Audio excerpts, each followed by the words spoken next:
जुड़ी हर नई अपडेट, ताज़ा खबरें और बहुत सारी ऐसी खबरें जो आपके काम के साथ साथ आपके फायदे की भी है। तो सबसे पहले बताएंगे आपको इस वक्त की बड़ी हेडलाइंस। गुजरात में बारिश और हवाएं हुई और तेज, थोड़ी देर में तट से टकरा सकता है बिपरजॉय तूफान। 94,000 लोगों को सुरक्षित जगहों पर पहुंचाया गया। एनडीआरएफ, कोस्ट गार्ड सब मुस्तैद। पहलवानों की यौन शोषण मामले में बृजभूषण सिंह के खिलाफ दिल्ली पुलिस की चार्जशीट राउज एवेन्यू कोर्ट में दायर, लेकिन पॉस्को केस हटाने के लिए पटियाला हाउस कोर्ट में दी गई अर्जी। अगले हफ्ते प्रधानमंत्री के अमेरिकी दौरे पर हो सकते हैं कई बड़े ऐलान। डिफेंस और सेमीकंडक्टर जैसे सेक्टर्स में डील संभव। सीएनबीसी आवाज की एक्सक्लूसिव खबर। वीकली एक्सपायरी के दिन बाजार में मुनाफा वसूली। बैंकिंग शेयरों में सबसे ज्यादा बिकवाली। रियल्टी आईटी शेयरों में दबाव। मिड कैप और स्मॉल कैप इंडेक्स बढ़त पर बंद होने में कामयाब। दारुल उलूम देवबंद का तालिबानी फरमान, संस्था में अंग्रेजी या कोई और विषय की पढ़ाई पर लगाई गई पाबंदी। शिक्षा मंत्रालय ने जताया ऐतराज। और कल रिलीज होने वाली आदि पुरुष बॉक्स ऑफिस पर ला सकती है कमाई की सुनामी। वीकेंड शो के लिए 4,70,000 टिकट बुक। बॉलीवुड दिग्गजों ने दी शुभकामनाएं। और दिल्ली के मुखर्जी नगर के कोचिंग सेंटर में लगी आग। तीसरी मंजिल पर फंसे छात्रों को रस्सी के सहारे खिड़की से निकाला गया। सभी छात्र सुरक्षित।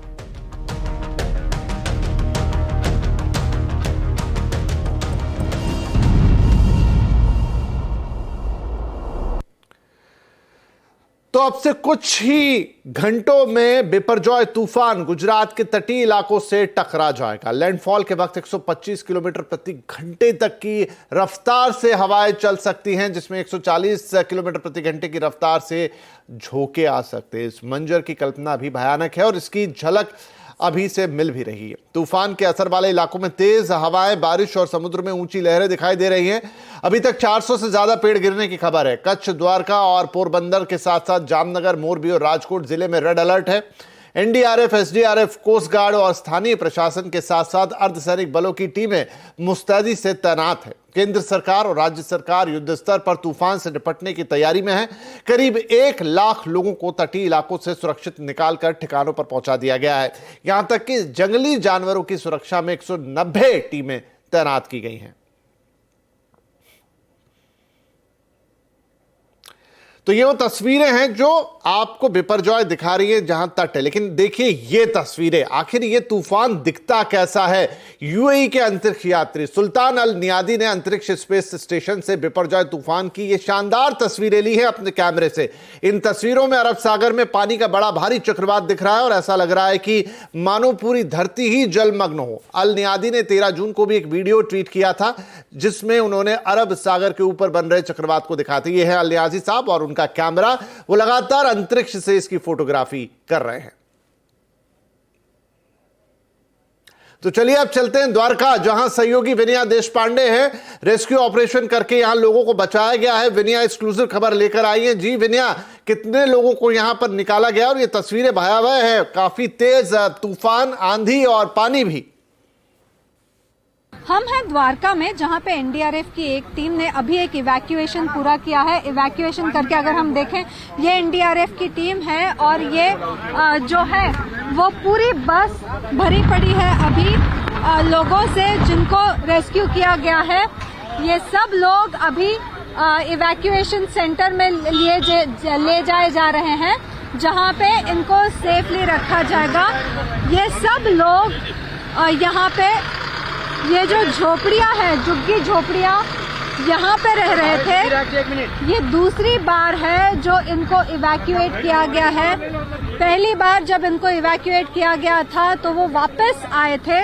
अब आज एनडीआरएफ को इसकी जानकारी मिलने के बाद इन झुग्गी झोपड़ियों से उनको वापस हिलाया गया है।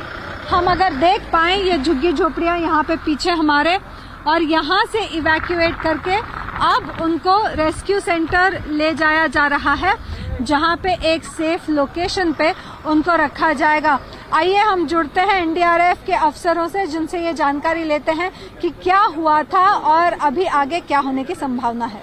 सर, ऐसे अभी तक कितने ऑपरेशंस किए हैं एनडीआरएफ ने और क्या इसके बाद भी और कुछ इन्फॉर्मेशन है आपको? नहीं, देखिए, जैसे जैसे हमें इन्फॉर्मेशन मिल रही है वैसा वैसा हम रिएक्ट कर रहे हैं। अभी हमें जस्ट थोड़ी देर पहले ही पता चला कि यहाँ पर वापस आके लोग शिफ्ट हो गए हैं, तो अभी हमने यहाँ पे अपना काम किया। इसके बाद जैसे ही हमें पता चलता और किसी लोकेशन पे, तो जितना पॉसिबल हो सकेगा हम जल्दी से जल्दी एक्ट करने की कोशिश करेंगे। सर, एनडीआरएफ के रेडीनेस के बारे में हमें बताइए, यहाँ पे कितनी टुकड़ियाँ मौजूद हैं और क्या क्या यहाँ पे संभावना है होने की? देखिए, पूरे गुजरात में एनडीआरएफ की 18 टीमें और एक दीव में एनडीआरएफ की टोटल 19 टीम आज की डेट में साइक्लोन से निपटने के लिए तैनात की गई हैं। द्वारका में 3 टीमें हैं, एक खम्भालिया में है, एक ओखा में है और एक प्रॉपर द्वारका में है। तो ये सभी टीमें अपनी अपनी जगह पर तैनात हैं, कुछ एरिया विजिट भी कर रही हैं और अगर इस तरह से रीइवैक्यूएट करने की ज़रूरत महसूस हो रही है जहाँ पर, वहाँ रीइवैक्यूएशन चल रहा है। तो सारी टीमें अपना काम कर रही हैं और पूरी तरह से तैयार हैं। चलिए, गुजरात के कच्छ में इस वक्त हवाएं बहुत तेज हो चुकी हैं। हमारे संवाददाता संजय टाक वहां से ताजा अपडेट आपके लिए लेकर आए हैं। गुजरात में बिपरजॉय साइक्लोन हिट होने जा रहा है और उसके पहले का तबाही का मंजर है वो कहीं ना कहीं वो देखने को मिल रहा है। जो तूफानी हवाएं हैं वो चलना शुरू हो चुकी है, जैसे प्री साइक्लोनिक इफेक्ट अभी से शुरू हो चुकी है। हालांकि जो साइक्लोन है वो अभी कोस्टल एरिया से, कच्छ के जखौ और नलिया के कोस्टल एरिया से 120 किलोमीटर दूर है, फिर भी अभी से उसका असर देखने को मिल रहा है। और आप देख सकते हैं कि विंड स्पीड है अभी बढ़ चुकी है, 80 किलोमीटर प्रति अवर ये विंड स्पीड अभी देखने को मिल रही है। हालांकि जिस प्रकार से जो साइक्लोन है वो जखौ और नलिया जो कोस्टल एरिया है वहाँ पे हिट करेगा, तब 125 से 150 तक की विंड स्पीड पर आवर हो सकती है, ऐसी आशंका भी जताई जा रही है। और जब जो साइक्लोन है वो लैंडफॉल होगा तब भारी बरसात होने की भी आशंका है, वो वेदर डिपार्टमेंट ने जताई है। तो देखिए, 130 से 150 किलोमीटर प्रति घंटे की रफ्तार से हवा चलने की बात हो रही है। ये वो रफ्तार होती है जब पेड़ जमीन पर टिक नहीं पाते हैं, उखड़ जाते हैं अपनी जड़ से। इंफ्रास्ट्रक्चर, मकानों की छत, खुला हुआ सामान, ये सब उड़ने लगता है। ये वो रफ्तार होती है हवा की, और इसीलिए इतनी तैयारियां की गई हैं कि अगर 130 से 150 किलोमीटर प्रति घंटे की हवाएं चलती हैं, वो भी पानी के साथ, तो जान माल का जितना कम से कम नुकसान हो, जान का तो पूरी तरह आप सेव कर ले, लेकिन जो चीजें यथावत हैं, पेड़ हैं, इंफ्रास्ट्रक्चर की चीजें हैं, उनको भी जितना हो सके बचाया जा सके। इधर बिपरजॉय तूफान पर इंडियन कोस्ट गार्ड की पूरी निगरानी है। मुंबई में कोस्ट गार्ड के हेडक्वार्टर में कंट्रोल रूम में क्या कुछ हो रहा है, ये बता रहे हैं हमारे संवाददाता विवेक गुप्ता। एमआरसीसी के कंट्रोल रूम में मौजूद है, जहां पर साइक्लोन बिपरजॉय को हर एक सेकंड मॉनिटर किया जाता है। सबसे पहले एक बड़ी सी स्क्रीन पे मैं आपको दिखाना चाहूंगा कि किस तरीके से आप साफ तौर पे देख सकते हैं कि साइक्लोन बिपरजॉय को हर एक सेकंड मॉनिटर किया जा रहा है कि उसकी रफ्तार कितनी है, उसका डायरेक्शन कहाँ है, किस तरफ जाने वाला है और किस जगह वो लैंड करने वाला है। ये जो आप सफेद रंग के चक्रवात देख रहे हैं, ये साइक्लोन बिपरजॉय है और यहाँ से ये अरेबियन सी से शुरुआत होते हुए यहाँ तक ये गुजरात तक पहुंचा हुआ है। ये एरिया देख रहे हैं, ये पूरा एरिया जो है वो अरेबियन सी है।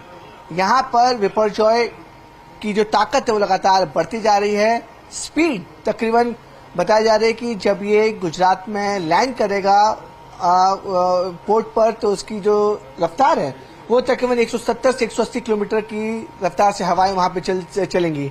लेकिन देखिए किस तरीके से ये चक्रवात साइक्लोन बिपरजॉय बड़ी तेजी से गुजरात की तरफ बढ़ रहा है और कराची, पाकिस्तान, जो आप अपनी स्क्रीन पर देख रहे हैं, ये बहुत नजदीक है। और इसका जो एरिया जो कवर करने का एरिया है वो बताया जाता है कि 200 से 250 किलोमीटर की एरिया को ये पूरा कवर करते हुए आगे बढ़ रहा है।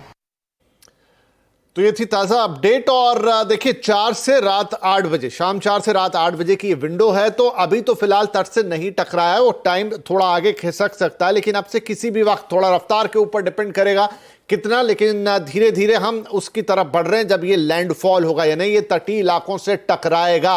और ये तस्वीरें एक बार फिर आपके सामने, अभी आपने सैटेलाइट इमेजिनरी देखी, जो सैटेलाइट अंतरिक्ष से ये खींचती है, और ये अंतरिक्ष में ही बने स्पेस स्टेशन से कैमरे द्वारा ली गई तस्वीरें हैं, जो कि यूएई के अल नियादी साहब जो एस्ट्रोनॉट है यूएई के और इस समय इंटरनेशनल स्पेस स्टेशन में मौजूद हैं, उन्होंने अपने कैमरे से ये तस्वीरें ली और वो चक्रवात आपको साफ, एक जिसे हम कहते हैं वर्लपूल या चक्रवात, वो साफ उन तस्वीरों में दिखाई दे रहा है जो अरब सागर के ऊपर बना हुआ। ये वो तस्वीर। चलिए, इधर बिपरजॉय तूफान पर रेलवे भी मुस्तैद है। रेलवे बोर्ड के वॉर रूम से रियल टाइम मॉनिटरिंग चल रही है। बता रही है सारा डिटेल हमारी संवाददाता दीपाली नंदा। बिपरजॉय तूफान पर रेल मंत्रालय पल पल नजर रखे हुए हैं। इस वक्त मैं मौजूद हूं रेलवे बोर्ड में बने वॉर रूम पर। 24/7 ये वॉर रूम है और यहां पर आप देखेंगे पूरा सेटअप जो लगा हुआ है, उसके जरिए यही जानने की कोशिश की जा रही है कि जो ग्राउंड पर सिचुएशन है वो किस तरह की है। खास तौर पर अगर हम अफेक्टेड एरियाज की बात करें, वहां के आसपास के इलाके जहां पर रेलवे स्टेशन मौजूद है, वहां पर आप देखेंगे आरपीएफ इस वक्त मॉक ड्रिल कर रहा है और ये सीधी तस्वीर वॉर रूम में आप देख सकते हैं। इसके अलावा किस तरह से ये तूफान अपना रुख बदल रहा है, क्या कुछ गतिविधियां हो रही हैं, इसके लिए भी जानकारी यहां पर जुटाई जा रही है और लगातार ग्राउंड पर जो पूरी कंट्रोल रूम की टीम मौजूद है उनसे संपर्क करके बेहतर कोऑर्डिनेशन की यहां पर कोशिशें जारी हैं। आप देख सकते हैं एक बड़ी स्क्रीन यहां पर लगाई गई है। द्वारका, पोरबंदर, भुज, जहां पर सबसे ज्यादा इस तूफान के लैंडफॉल के वक्त नुकसान होने का प्रेडिक्शन किया गया है, वहां पर भी मॉनिटरिंग यहां पर की जा रही है।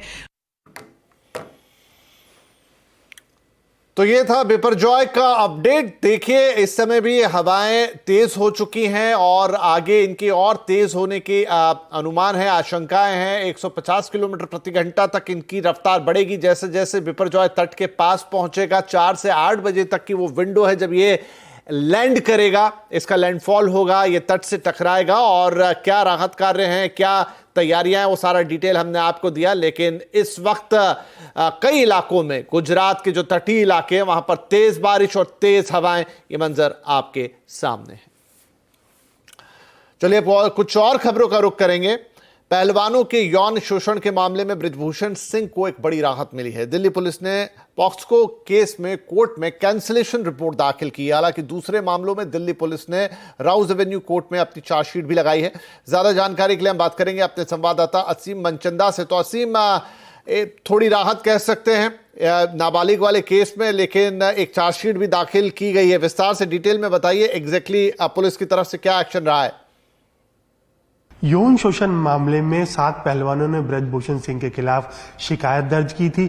इसमें 6 बालिग थी जबकि 1 नाबालिग थी। तो दिल्ली पुलिस ने इसमें 2 एफआईआर दर्ज की थी। जो नाबालिग लड़की थी उसके मामले में पॉक्सो में केस दर्ज किया गया था और इसमें पुलिस ने आज अपनी cancellation report Patiala house court के अंदर दे दी है। पुलिस ने इस मामले में ब्रजभूषण सिंह को क्लीन चिट दे दी है। दिल्ली पुलिस के मुताबिक उनको किसी भी तरह के सबूत नहीं मिले।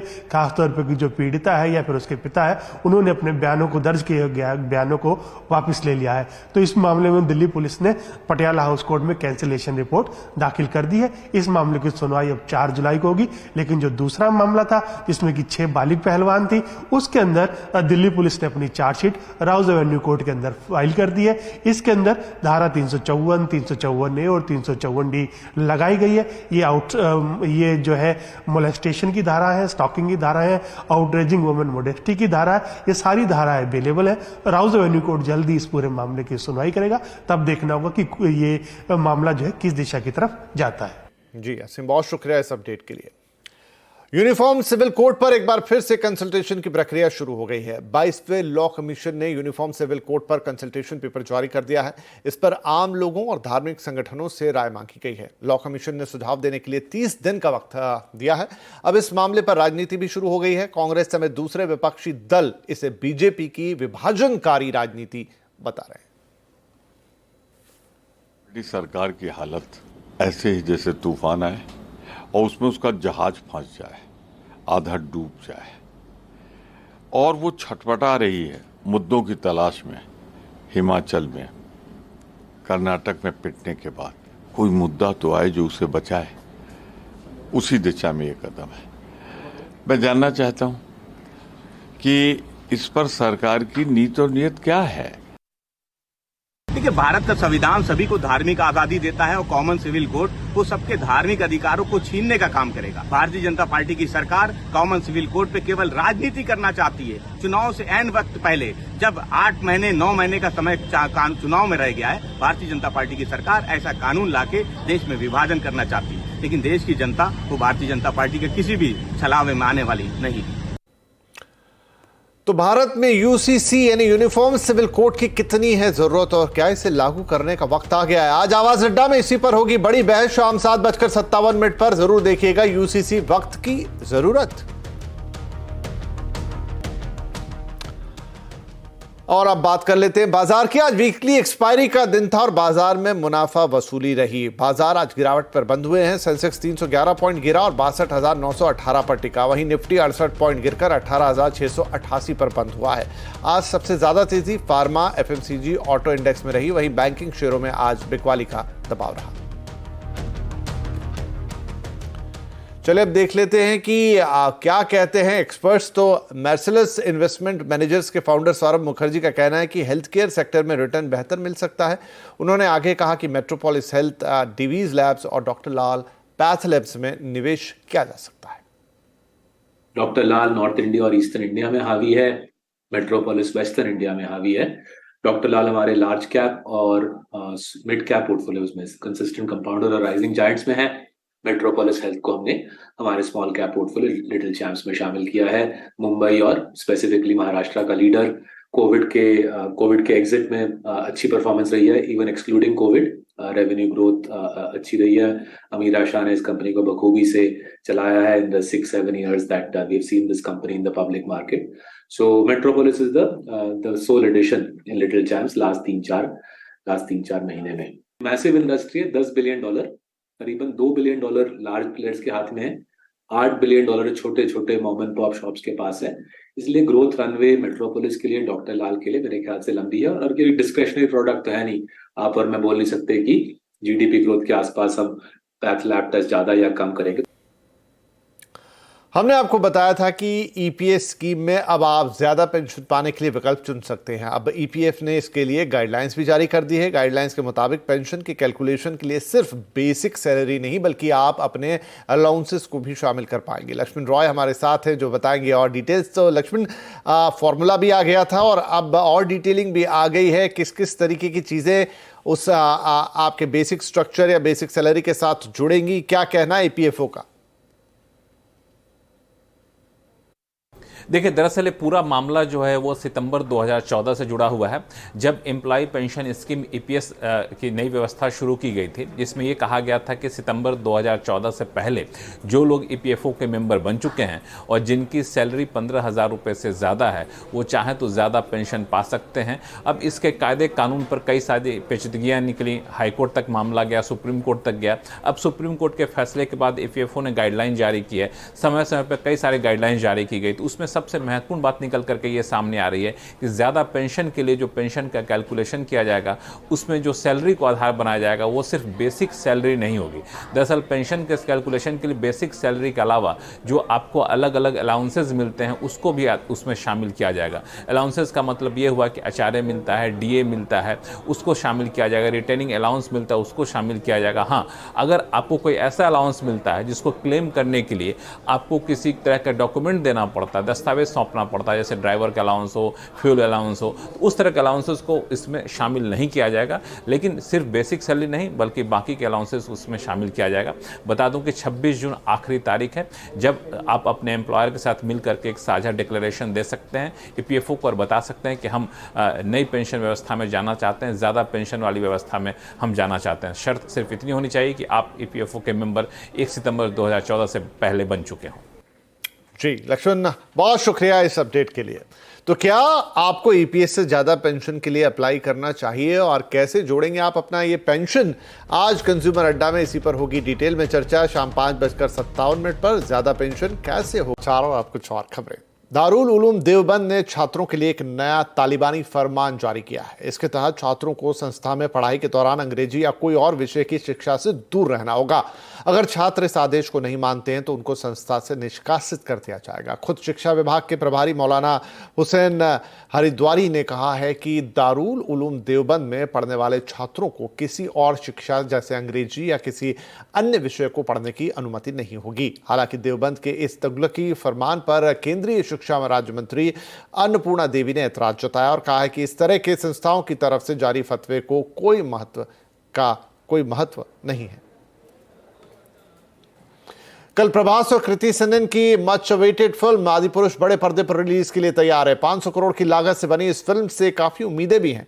ट्रेड एनालिस्ट तरण आदर्श ने भी ट्वीट करते हुए बताया कि इस फिल्म के वीकेंड शो के लिए पहले से ही करीब 4,70,000 से ज्यादा टिकटें बिक चुकी हैं और इसी के साथ तरण ने बॉक्स ऑफिस सुनामी लोडिंग का प्रेडिक्शन किया है। वहीं इस फिल्म को लेकर बॉलीवुड दिग्गज भी प्रभास को शुभकामनाएं दे रहे हैं। तो इस बुलेटिन में फिलहाल इतना।